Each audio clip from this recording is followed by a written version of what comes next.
NASA scrubs all of the radio transmissions between the astronauts and Houston. What NASA found out was that the astronauts were routinely seeing UFOs shadowing their spacecraft. The Apollo astronauts in particular were trailed by UFOs. When they landed on the moon, one of the first comments they made was, "Somebody's been here before us."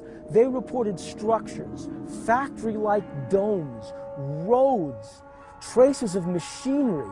Who was on the moon before the astronauts? In fact, spacecraft were shooting at the astronauts themselves, firing beams of light. And the lunar rover, driven by the astronauts, that actually found a lunar highway across the surface. So NASA has for over 30 years been hiding evidence that it's been spotting, sighting, dealing with, running from UFOs.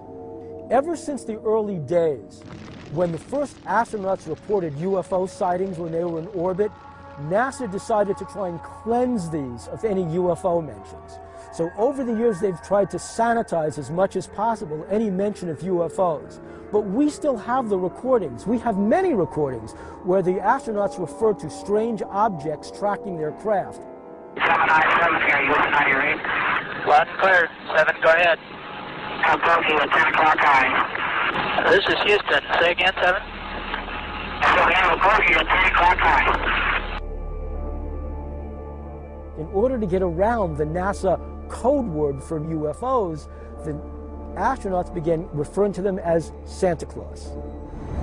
That's a true story? Yes.